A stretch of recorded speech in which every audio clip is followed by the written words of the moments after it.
LEGO keeps remaking Star Wars sets they just released, but there's some sets they've had out forever that just don't seem to retire. Why is that? And why could it actually be a good thing? If you ask any LEGO Star Wars fan, it feels like we keep getting Luke's land speeder every other year. What they might not know is that there is a method to what seems like madness on LEGO's end. For LEGO's target audience, being kids, their attention span towards their products tend to be around 2 years or so. A set will come out and go within that time frame, but in the following year, a new group of builders show up, meaning LEGO would want a new version of something in high demand out for the next wave of builders coming in. You see this with the LEGO Superheroes line, where they seem to get a new Hulkbuster and a new Batmobile every 3 years, if not sooner. It's just part of the practice. In a way, Luke's land speeder is Star Wars' Batmobile. What's odd, however, is that there's sometimes sets that are kept around for much longer. They tend to be quite a bit bigger, but that doesn't make it a set that isn't as exciting. At the time of this video's writing, the Rise of Skywalker Millennium Falcon has been out for nearly 4 years, which is almost unheard of for a LEGO set, especially for one that isn't exclusive to LEGO. It makes sense if you look at it.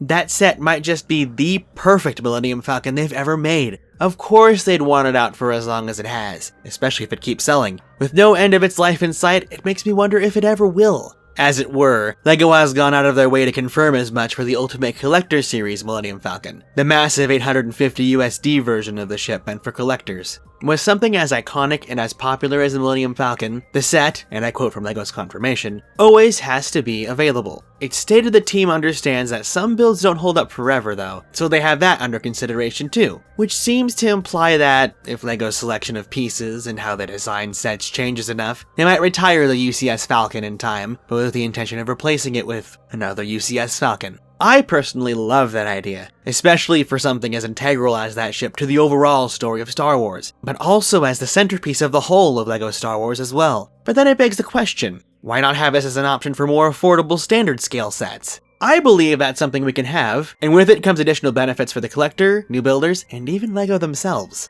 Let me pitch this idea to you, this idea of a subline within LEGO Star Wars made entirely of Evergreen sets. I'll start off by offering you what will serve as our primary example for this, an Evergreen Luke Skywalker's X-Wing Starfighter. As an Evergreen set, this means that, no matter the year, there is always a Luke's X-Wing, like an Evergreen tree that survives all seasons. Now what you see here is the version that released in 2021. I picked this set specifically considering that it's what I'd consider the perfect size for a set like it. In this hypothetical scenario, every year the LEGO Star Wars team will evaluate whether or not that set still meets the current quality standards and design language for what's currently available for the theme. If not, the set gets a retirement date, and then retires within the following year. If it does, however, it continues to last in stores. I'd say a set should last 7 years maximum, with a 4-year minimum, if you're curious, as going by what's happened in the past, especially this past decade, by then, there should be enough change within LEGO's part and design portfolio that, even if a set still stands the test of time, reiteration would still be a worthwhile look. Take a look at the 2012 and 2018 X-Wings as an example here. That's a 6-year difference, but look just how much LEGO has developed within those years. Comparing 2018 to 2021's shows that reiteration might also be worth it anyways. But regardless, within this Evergreen LEGO Star Wars subtheme, a Luke Skywalker's X-Wing should always be available. With that does come some problems with retailers and changes Lucasfilm might want to make with their product portfolio for Star Wars in general that I hope I can fully address here. First off, retailers do not like having an item on the shelf long, unless it's guaranteed to sell. If it doesn't meet that mark, typically very quickly, that item is purged from the shelves and pushed to online only where it will live for the rest of its days. I'll say first, I can still find the 2019 Millennium Falcon at my local retailers, as well as the 2021 Luke's X-Wing. So clearly, if any set can be evergreen for LEGO Star Wars, it's either of those, if not both. Back to the point, however, say if LEGO does want this to be a line of sets that lasts for a long while, if a set doesn't change or get replaced, eventually, interest will taper off, and stores will want to remove it to LEGO's dismay. It's a challenge to force a retailer to adhere to keeping older items on shelves with no changes, especially if sales are slowing down, so I'd suggest, again, in this hypothetical scenario, LEGO considers the marketing tool known as a package refresh. A package refresh is when the manufacturer of an item wants said item to be available for a while longer because it's still good and they know people want it. So, to make a retailer okay with it, they change the design of the box the item is in to look different, even though the item inside is relatively the same, if not identical. The example you see here is the same Transformers figure being released 1 year apart, but in different boxes. This change was also made so they can fit in with newer toys as well. The one in the open-windowed box has battle damage designs on it, while the one that's in the purple box that's completely enclosed doesn't have those battle damage designs. It isn't uncommon to find quality of life changes happen between versions like this, which is something I feel LEGO should practice as well. But that's a whole nother discussion altogether. In this situation, an item is also given a new barcode so that the retailer considers it new no matter what, encouraging them to keep it on the shelf, even if it is the same item. To apply this to our Luke's X-Wing example, in 2022, LEGO redesigned the packaging for all of LEGO Star Wars. A package refresh would be taking the same 2021 X-Wing and putting it in a 2022 style box. Although, I'd say they would probably wait another year in that situation before pulling that kind of move. Better to do that in the middle of its lifespan in this scenario than too early. It would look new, and might even refresh interest all over again. One thing LEGO might do on their end is also give the package refresh its own set number. So instead of this X-Wing staying as Set 75301, it would get a set number alongside all the new sets releasing. A LEGO Star Wars fan might worry that it would be taking up a spot another awesome set could take, but that won't likely be the case, as putting an older set in a new box would be far more affordable than making a brand new version. The LEGO Star Wars team only has so much money they can use each year. A package refresh would be so affordable that the money saved could still be used for another set for that year. That other set would just take another set in the number range. Now, the other potential problem we can solve, the one with Lucasfilm wanting to change their product portfolio. Let's say, hypothetically, that Poe Dameron comes back in a new Star Wars story, and Lucasfilm wants his X-Wing as a toy on the shelves. What does LEGO do then if they already have Luke's out? My solution would be avoiding a package refresh on Luke's X-Wing and allow it to go online only, so that the hypothetical, non-Evergreen Poe's X-Wing can occupy that shelf space and online space as the new item, while LEGO still keeps Luke's X-Wing around.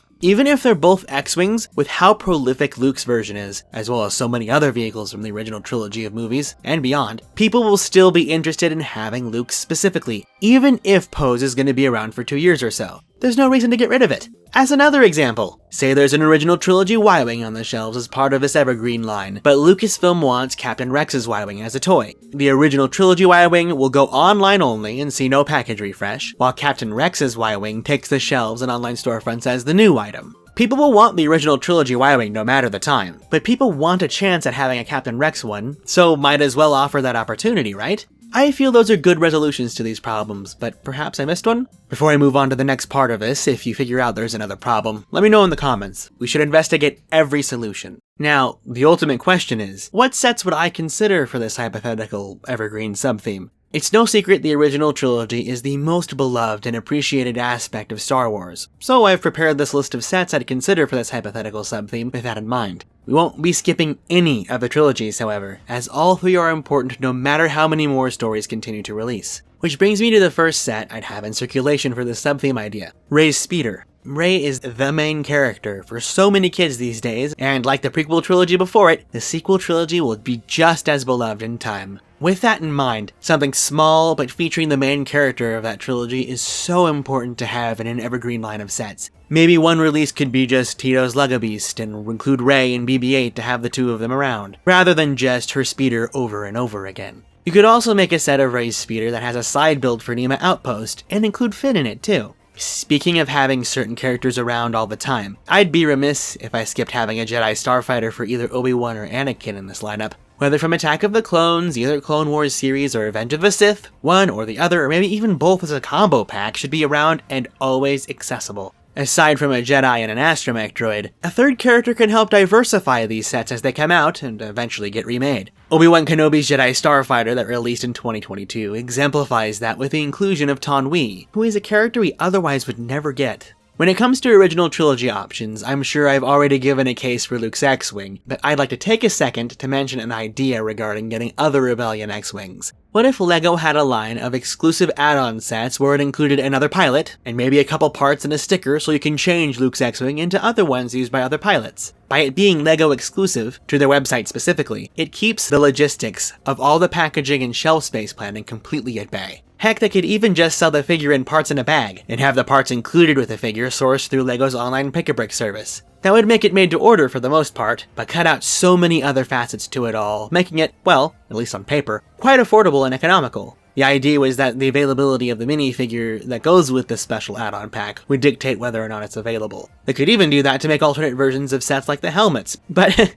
let's dial it back a little bit back to the subject at hand. Though this next one could certainly have that customization option as well. A Rebel Snowspeeder. It's no secret that the Battle of Hoth is one of the most iconic and perhaps the most merchandised scenes in all of Star Wars, so having another one of these around also makes sense. It would likely be Luke's too, and that shouldn't be an issue for LEGO, though I can imagine them not liking having such similar minifigures in two sets, but included minifigs in the X-Wing and Snowspeeder could vary enough if that's truly a concern. Speaking of Hoth, it only makes sense that an AT-ST and an AT-AT be around as well. Both of them could be considered the most iconic parts about the Battle of Hoth, especially the latter. At the time of writing this video, there has been an AT-AT around for nearly 3 years now, just proving its longevity. In the AT-ST's case, I suppose it's smart to have both it and an Endor version swap out between releases, even if they are very minor differences, just to allow a smidge of variety wherever possible. Something that would be good to do with many sets on this list, and thankfully, many of them have that option.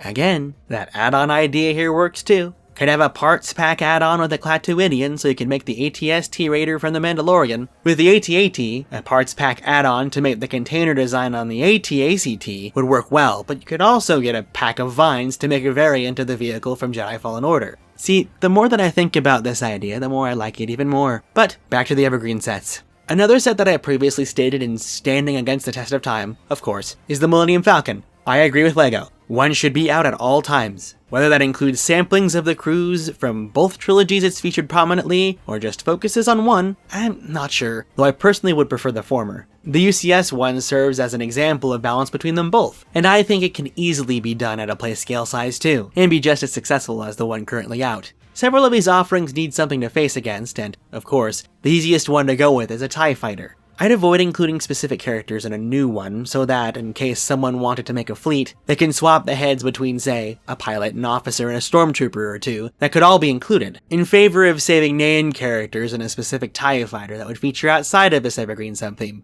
On the topic of Imperial ships, I think a playscale Imperial Star Destroyer could find its home here in this subtheme as well. It's one of the very first Star Wars ships to be considered iconic, and with how frequently featured the ship is, it might as well be always accessible. This would leave room for a great selection of named villain characters too, as some other sets I mentioned only leave so much room for that. Lastly, at least when it comes to traditional sets, I have a controversial one that makes perfect sense. Luke's Landspeeder. Look, it's like I said, it's Star Wars' Batmobile. Might as well have an excellent one that's out longer so it isn't taking up another set number, right? Over the past decade, LEGO has proven just how much variety can be done with the vehicle too, so at least when it does get remade, there's room for options. That's all I feel for sure should be in this Evergreen subtheme when it comes to vehicles. Though, the Droid Escape Pod, Vader's TIE Advance, an Imperial Shuttle, and Rebellion ships like the Y-Wing were also considerations. I didn't feel they were some of the most iconic sets to warrant never retiring them, so to speak, and would be better fitted for the main line of LEGO Star Wars with their normal product lifespans. And maybe with how popular the show is. Maybe a smaller set with a Mandalorian and Grogu in it? A campsite or his speeder maybe? Plenty of options there too. If you feel maybe one of those should be included or I missed an important one, you can let me know. However, there is one thing that an Evergreen Star Wars subtheme needs, and I know we all feel similarly about it as well. We need battle packs we can actually amass an army with. Look, back in 2022, LEGO released these blister packs of troopers with generic forces inside. That Clone Trooper pack was one of the hardest LEGO sets to find, all because it included generic troopers. I have 4 forces in mind to focus on with this. These are Evergreen sets, so these sets would need to be as generic as possible. I'm going to keep hammering that in, with no compromise from the typical size we see. No supersized ones like we got with the 501st Clone Legion. Save those for specific groups within these factions like the 501st. First and foremost, a Clone Trooper battle pack. No colors, no alignment, no specialty characters. 4 completely white shinies with no affiliation and massable accessories you can buy as many as you want and load out your forces with. As one says, it prints money. If you want to, you can include accessories like visors and a pauldron so you could assign leaders of your forces, but it should be an option. Next would be a Battle Droid battle pack. Yes, a pack of 4 generic B1 battle droids. Builds would probably not go far beyond a stab speeder or 2, but that's fine by me. I should say, if LEGO were to ever heed this want, I think we would all be okay losing one battle droid or a build in favor of a brand new super battle droid, as the molds used to make the original ones are likely the reason why they haven't made any sense. And, should it ever be an option for such a set, I'd consider a Droideka Destroyer droid as part of the build, not as a character if one were to be included in the first place. Same thing with a Dwarf Spider droid or a Crab droid too. Next, of course, a Stormtrooper battle pack. Only Stormtroopers. All of the same rank. No Imperial officers, no pilots, no lightsaber wielders, and no color markings on any of them. You could include a pauldron in there as an option to designate a captain, just like the Clone Troopers battle pack could, but other than that, plain troopers you can get lots of to make an army out of. Lastly is perhaps the most unique one, a Rebel Forces battle pack. Much smaller build compared to the other three, with a focus on 4 completely customizable troopers by mixing and mashing all the minifig elements. The reason I say a smaller build is to focus on including alternate head options, so you can better customize your troopers, taking advantage of all the human skin tones LEGO has introduced over the past couple years, while also doing some humanoid alien options as well. That option for all the skin tones would also make it interesting to non-Star Wars builders, which is always a good thing, especially for a battle pack that doesn't include troopers based on specific and iconic designs. Though you could include some referential heads to side characters that happen to be in there in the background if you want. Could even call it an Opposition Forces battle pack and include a little flag so you can choose between the Rebellion or the Resistance, but that's not entirely necessary. The only thing that I can think of other than those 4, but wouldn't be as massable as troopers, would be a Jedi battle pack. It would work like the Rebel Forces one I suggested, fully customizable Jedi with extra heads, none of them being specific, but allowing you to make a Jedi that represents you if you wanted. Heck, there's that cult favorite minifig from that first wave of Attack of the Clones sets, affectionately named Jedi Bob, that you could easily sneak a modern rendition of in such a set too. That would get the hardcore fans on board. I think that rounds out my idea of an Evergreen subtheme quite nicely. Something to keep in mind is what I call it, a subtheme. If LEGO Star Wars is the theme as a whole, then a portion of it is a subtheme. So this Evergreen subtheme would be going on alongside other non-Evergreen sets, yes? My idea was that every year at the start, just a couple Evergreen sets would release yearly, and would constantly add to the subtheme of Evergreen sets year after year. So one year is Luke's X-Wing, a TIE fighter and a battle pack, and then the next year would be the Millennium Falcon, Luke's speeder, and another battle pack. Then the next, an AT-ST, a Rey's speeder, a Rebel snowspeeder, so on and so forth, the rest of the list.